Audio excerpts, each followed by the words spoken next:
Morning, ladies and gentlemen of the panfishing and BFS world. Um, didn't really go into today's video with like a distinct plan, only had kind of an inkling of what I was going to talk about, so bear with me. It'd be a little bit rough cut. And since I don't have any of the fancy GoPro shit, well, guess what? I'm not making videos in the water yet, but it will happen fairly soon. I just have other things in order of life to get together. I'm trying to have my hip and my back put back in place correctly, my spine elongated because it's compressing, and if I don't do something about it, it can fuse together on its own without surgery. I have, full disclosure, gone from 6 foot even to 5'8.5" in the span of 6 years. And if I do not do something about it, I will be permanently disabled, and I am not fucking having that shit because I'm a fisherman, so that's not fucking happening. But due to 20 plus years of warehousing and not having any brains to have back braces or any support from co-workers to lift heavy shit, I'm in the predicament I'm in. And I lapsed on taking care of my back for about a year, and it is now worse than it was before.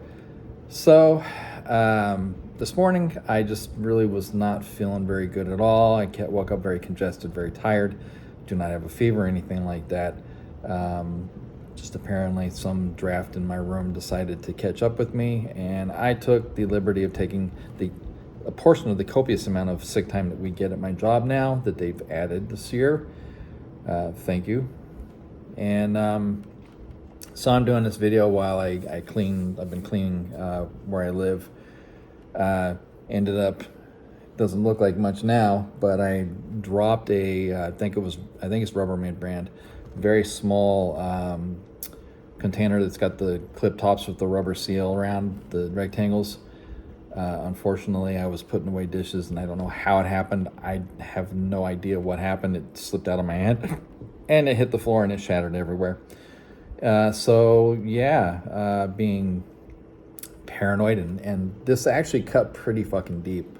I I saw white and not just blood, so I pinched it together, super glued it with my CA in my pack, which is what super glue was originally designed for by a field medic back in World War II.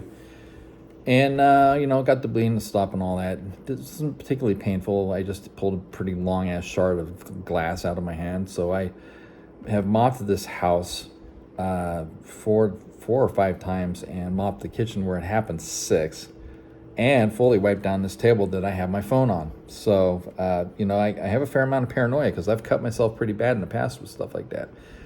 So here's some of the conceptualization of why I am going to start doing these bodies from Badass Baits and Rocky Mountain Custom Jigs on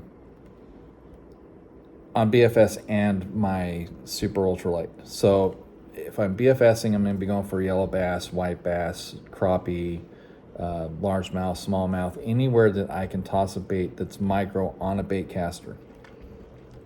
Well, to that end, and I finally got your lead, Matthew. I don't get the mail every day. Dude, thank you, man. You really come through all the fucking time, and I'm never going to stop pimping your shit, bro. Like, for real. You make me proud to know you, dude. Seriously, you're a badass human. So I asked Matthew Pickle Summer with AZ Leadworks for more 1/32, but a bigger sickle hook. Now, I prefer sickle hooks. I just find that I pin fish better that way. There's 2 reasons why I like Matthew, and not only as a friend, but as a supplier of lead heads or any kind of lead you need, because he'll do everything from micro all the way up to the biggest of weights for catfishing and whatnot. He's very good. Number one, his lead is exceptionally clean. I have almost never had to dress up a head. And his customer service is second to none. I mean, he's really phenomenal. And he's a very good human, just a good basic blue-collar human being. He's really a cool dude. So one of the things that I do with these ball heads, especially the 1/32 are perfect for this because they flatten out and they span fairly large in a circle. So what I'll do is I'll take my forceps and flatten them out because it's somewhat soft lead. and I will super glue 5 or 6 millimeter eyes on, and sometimes I'll even take UV coating and UV coat them for a little bit of extra flash. But most of the time I'll just super glue them on, so that when I put the body on that I'm tossing, no matter if it's a natural color or not a natural color, it's an extra thing that the fish see. The reason I got these, and I have gotten in the past from Matthew, is that with the slightly wider gap hook and the longer shank, it tends to kind of stretch the body a little bit on the shank of the hook, and it looks a little bit longer profile, even though it's really not. It's just flatter. Where when you put it on a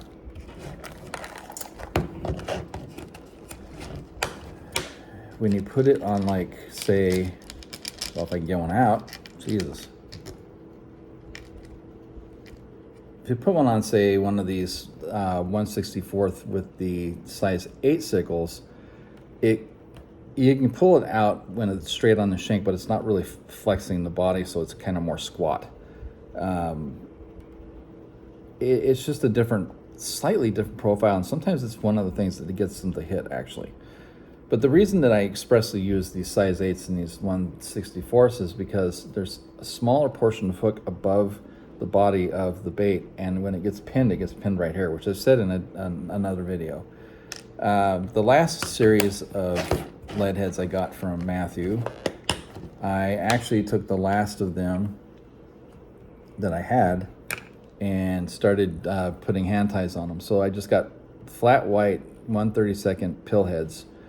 I wasn't gonna put any eyes on them. They just kind of moved through the water a little bit differently. So I utilized the rest of those. I did, not really fancy per se, but a little bit flashier stuff, a couple of minnowy ones. And, at some point in time, I'll probably get back into hand tying more. But I've been really liking soft plastics lately. So with BFS specifically, these rigs are designed to cast as light and sometimes lighter than a ultralight spinning rod. And they're very highly engineered reels. So I have my friend James had found a deal on Amazon for a Zephyr BFS, which is not even a high line. It's like a middle of the road. Paired up with a Spartacus medium rod that has 2 upper sections. One's lighter than the other one. So you can even modify the action of the rod as you're going along, depending on what you're tossing. And I started using it. Well, the last 3 or 4 months, I have been really focused on crappie. I've been going to the same ponds and consistently just kicking some ass. And it's been primarily with Raymond Ramirez's forktails and jig heads from Matthew. So I've also, when I can, I also get jig heads from Rocky Mountain Custom Jigs Raymond, because I like his ready to go, eyed, painted, phenomenal lead head jigs. He gets them bare and he does them all the way through. And I have some history with Raymond for a couple years. When I was really doing a lot of hand ties, I got a lot of heads from the guy, and he really did me very good on ordering such things. And I'm deeply appreciative of that. It's one of the reasons that I do business with him continually, because not only is his product very, very strong and he is extremely customer oriented, I see the results on the water. I never have a disappointment with the man's product. So it's just really a good experience, and that's why I continue to do it. But with the BFS specifically, if I'm going for bass, I'm going to go more for the electric chicken. Got the clear orange flake chartreuse tail. These are fork tails. I will put those on 1/32 with the eyed heads. I'm gonna have to go get eyes now, which is fine, because I have to do that because that's the way I'm gonna do it. They'll still cast pretty damn far. In fact, with the BFS, Whether it's like 1/32 all the way through 1/8, it'll essentially cast them the same as long as you set the magnet and the weight adjustment correctly for that size. It's really a kick-ass experience. The other ones that I've started using are from Badass Baits. He's really a very customer-oriented person as well. And I have been getting, or have gotten 350 packs of his design that is essentially an elongated, kind of like a crappie magnet body with the twin tails. But I got this, it's kind of almost like a monkey milk pink laminate. It's actually a really cool color. It's not just bubblegum pink, it is layered. And then chartreuse and the bubblegum pink. And then I got the heavy blue and black flake laminate shad type. And these baits on Matthew's heads with those eyes will be very realistic. The other thing with BFS that's really an advantage is when you take these like micro bobbers that have the rubber collars. They're almost like a slip bobber, but they don't slip. So you put the rubber on first, literally just slip the bobber in. Now, when you have the line that's just sitting there, the bobber is sitting up along the line. But when it's in the water and the jig or whatever you're putting down in the water goes, it turns up. But the net effect and the advantage is, unlike a slip bobber, everything that happens in the water is translated. And I love slip bobbers, don't get me wrong, but these bobbers have really served me well for that 164 to 132nd range, or if I'm just dead stick freelining a shad. Really phenomenal for that. But with a BFS, it would be even easier than when it's a spinning setup. So that's one of the reasons I got those. So I'm kind of enhancing my way of doing things even more. I use size 6 mosquito lights, the plain ones, not the red. I do have some red hooks, but they're for catfish, and the various heads. I have been told by the owner of Badass Baits, of a bulk lead maker who does really good deals. I may end up doing that, but much like when you're married to somebody, I really don't like cheating on my partners. So, I already have kind of done that by going to Badass Baits and getting baits from him as well.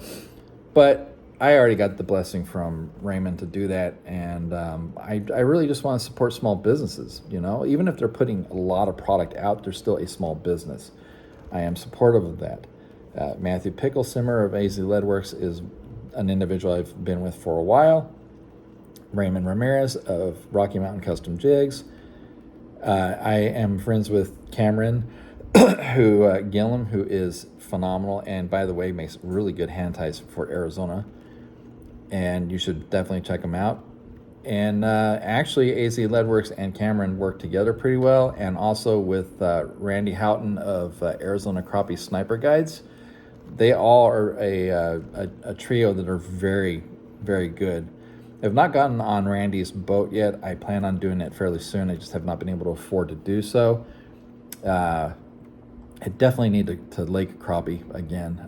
I love the ponds, don't get me wrong, but I need to get on a fucking boat again. I'm so jonesing for that shit. Like, I almost overexpended myself just to get a kayak to do it. But I really have to get my teeth fixed. This is one of the reasons when I do my videos, I try not to show my teeth. They're horrible. And full disclosure, because I like to be fairly transparent, the reason for that is the last dentist that worked on my teeth when I was younger, he was like Steve Martin from Little Shop of Horrors. He was a fucking prick. He didn't give a shit. He threw my mouth open. He stuck needles in me. He started drilling and doing shit and didn't even hardly say a word to me. And it seemed like he enjoyed just inflicting pain or just being rough. He had no bedside manner whatsoever. So it literally PTSD'd me with dentists. I have not been to one in, I don't even remember how long. I went to one and got a quote on what my teeth needed, and that that idiot's quote was so retardedly expensive, even out of pocket with my insurance, that I ripped up the fucking quote, threw it in the trash. It's like, fuck you, man. Half the stuff that he wanted to do was not necessary. Let's put it that way. I am a person that wants the integrity of my teeth fixed. I don't really care how they look. I'm 52 years old, and I've never been fucking pretty. So as long as you can get my teeth back in whack, I got one back here that has to be removed. I got one here that may have to be removed, and I've got multiple veneers that are starting to shred. So I've got to get stuff fixed, and my gums hate me, no matter how good of care that I've been taking of them. So I got to get my grill done, and it's going to cost me. I've already put $2,400 out for my chiropractor because I need to get my spine back in check. I've been walking more. I've been changing my diet. Been doing everything because I'm 52 years old, and if I keep going the way I'm going, if my back fuses, I'm fucked. I will not be able to enjoy the passion of the hobby that I've been doing since I was 5 years old. That ain't fucking happening. I don't care if I gotta stretch and crack my back for 20 fucking minutes in the morning to get on the water. I'm gonna do what I have to fish, because it's the only thing in my life, especially in this country with the way shit is now, that keeps me fucking sane. So when I have people like Matthew, when I have people that I like Cameron, who's a badass dude and got the Corn Belt Crappie Trail along with Matthew and Randy's help to come to Arizona and make us an official part of that, when I got people like Raymond Ramirez, who's badass with Rocky Mountain Custom Jigs, when I now have badass baits. Sorry, dude, I keep forgetting your name. I've got you in my damn messenger, and I so fucking forget it. I'll get it. I swear to God. I will. Eventually I will remember. But I'm really not feeling very good this morning either. So I've only known you a couple months. I've known the rest of them for years. Just saying. Don't execute me, please. They're all really great. And if I get on a boat with any of those people, I will consider that a privilege. I really want to get to Colorado, sit on a boat with my friend Raymond, and pop some big-ass gills at least, maybe some crappie. I don't care what it is, as long as I'm spending time with the dude because he's badass. I'd love to get on the boat with Randy, but I want to be able to do it with him as a guide, not just as a friend, because he takes time out of his existence to do things like that. And Cameron, you know, I've always liked when I've been around Cameron. He's just a pretty cool dude, you know. And Matthew is he really is just a really kick-ass, good old country boy type of dude. Good heart, fantastic work ethic. Every one of those people that I've mentioned. So I would encourage you that if you wanted to go out and do something spectacular on the water, you know, quit buying from the fucking box stores, man. Those guys rape you with their prices. Jesus, some of the crappie baits are just stupid expensive. I mean, the quality that I get in Raymond's stuff, you know, I've only got a couple of these left. I went through them quick. They beat the snot out of those. I mean, look at the kind of bluegill color. That thing is sick, and it gets smacked, man. Let me tell you. That one's almost gone. There's this one. It's really kind of an offshoot color. The black-white flake, clear body. It's shaddy, but it's different. And then I always have quite a bit of the monkey milk. Monkey milk is one of those staple colors that I'll always have in a pack because it doesn't matter where you go in the nation, it works. The one that I don't have any more of at all, because it worked so well that it just didn't last, is the almighty white body chartreuse tail. It's one of those golden standards that every company that makes them. And don't get me wrong, I like Bobby Garland baits. I like the company that makes them. But I would rather support the small guys because they make most of the same shit. And I mean, look at these. They're great. They're high float plastic. They're pretty damn durable. I've already proven I can catch fish on them to myself. And the money that was out of my pocket was minimal for such things. I mean, you go to Bass Pro or Shields or Big Five, any of those places where you would, Cabela's, wherever you would buy these baits, and a pack of 8 is like $10 almost now. It's stupid. You might as well just go and get the small guys. The box stores are robbing us blind. They really are. They have such a markup, it's not even funny. And the funny thing is, like with my Pansasson rod, I went and got the Daiwa Laguna and the Araya 1000A because I had to have a rod because I was going to keep fishing. The tip on Pansasson is still nicked and I haven't gotten it replaced yet. I will be. Just life has gotten in the way. But that's the reason I get rods handmade now most of the time, is because I'm pretty picky. I'm autistic, so there's certain things that just set me off when it comes to rods. And I finally got with Ron, with Pansasson, exactly what I wanted in a way that felt natural to me. Because there's certain things that just pick the autisticness of my brain and make me go fucking nuts. So it's around an 18 to 20 inch Tennessee handle with slip rings that I can adjust for balance for no matter what I'm using. I only have up to 1,000 size reel on it ever, which means it's under a pound all day long. It's 2-piece. I can transport it in a backpack if need be. And it's super limber. It's a 2-weight fly rod blank I had made into a panfish rod. And I don't put anything above 2 pound on the reels that I use on that rod. Well, that Araya, I had an Araya 20, modified it pretty good. Gave it to somebody else with another rod. Got the 1000A, liked it actually better than the 20A. And it's great on the Laguna. And I'm kind of used to the handle by now. I mean, it's a lot thicker than the Pansasson is. But it handles fish just as good. And it's an off the rack, but I prefer handmade because of this one factor. If I'm not satisfied with a rod, I give it and then I get another one. Well, by the time a year is done, if I've done that, I've spent about the same money I would on a handmade. So why not just get the handmade? Get exactly what I want. My Finesse Bass rod is a handmade. It's on a North Fork blank, which it's a phenomenal rig. It's got a Daiwa Tachula 1000 on it.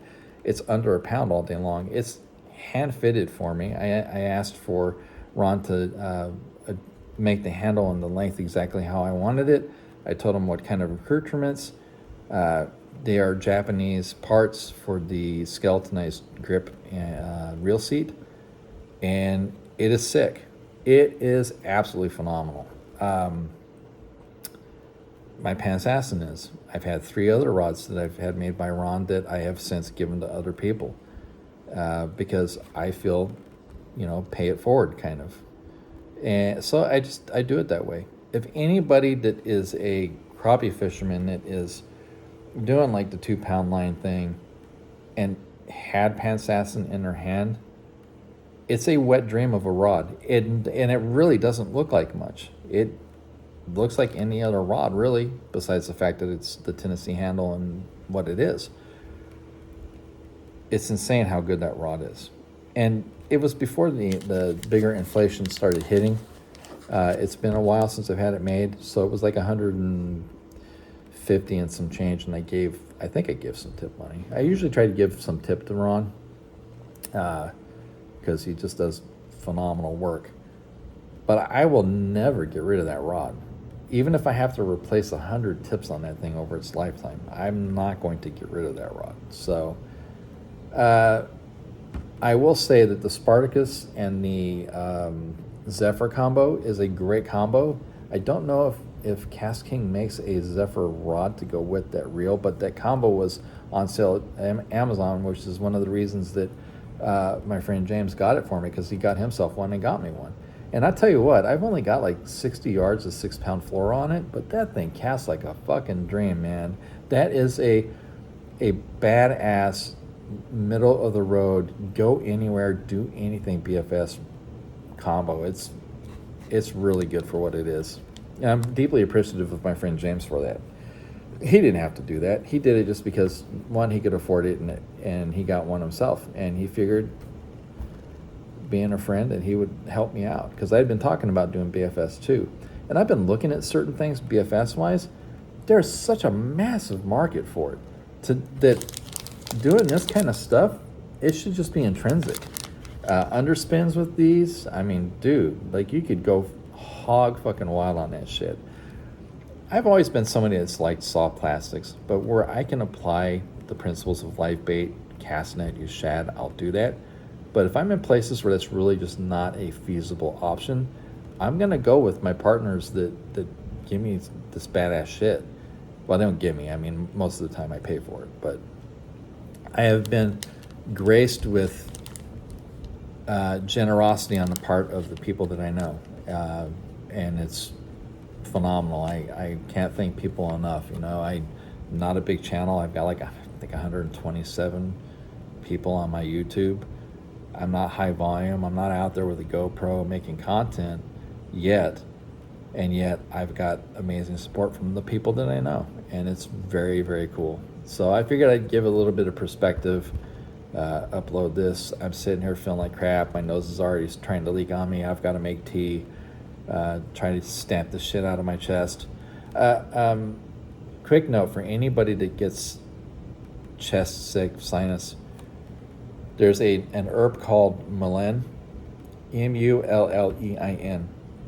It grows naturally up in Prescott and in the mountains. Native Americans call it something else.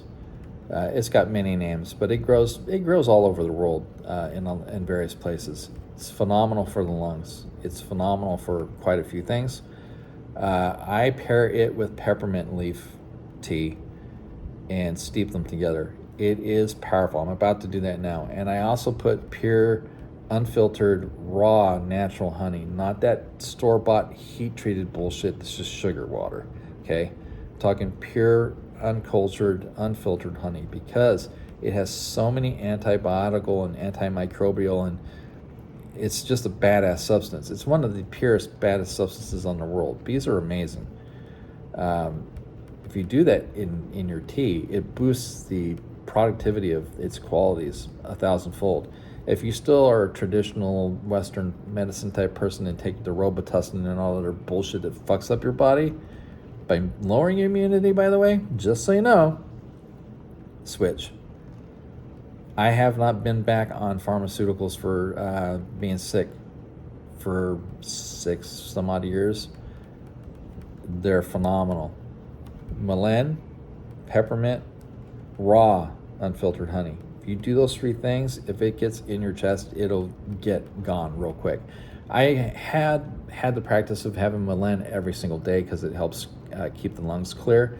And I've got valley fever polyps on my lungs, so I'm trying not to give myself a propensity for getting something worse, which my lung doctor actually said was a great idea because he knows about the properties of that as well.